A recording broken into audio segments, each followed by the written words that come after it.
I flopped backwards on my bed and noticed some long black hairs on my pillowcase. "Dom, keep your hairy butt off my bed," I shouted mentally.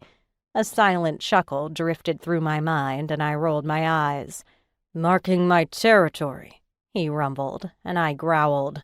"Say that to my face," I challenged him, smirking when there was no reply.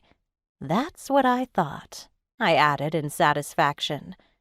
The sound of my window opening caught my attention in time to see a massive figure slip through it with an ease that suggested he'd done it more than a few times.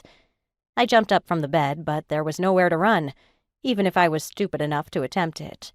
"Dom," I said warningly, holding out my hand. He arched one perfectly black eyebrow, waiting. "My dad is in the office." He shook his head, unconcerned. "I can only stay for a minute." His broad shoulders were bare, only a loose pair of workout shorts keeping him decent.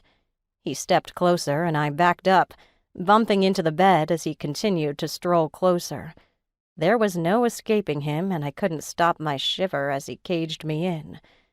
"I'm here to mark my territory, you might say," he growled low, his sheer size keeping me in place. He was enormous, and there was no escaping him once he had you.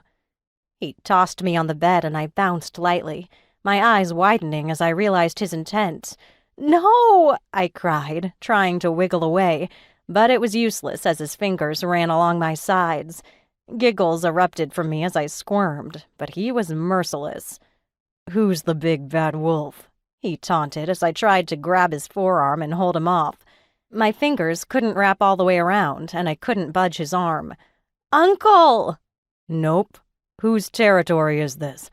He continued to tickle me as I gasped, flopping like a fish. Who?"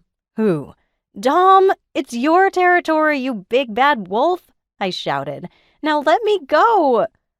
He stopped tickling me, but his hands kept my arms firmly anchored against the bed as he leaned forward. A sharp nip along my jaw had me gasping as he pressed his lips against a particularly sensitive spot on my neck. His mark burned, and any attempt at struggling on my part ceased.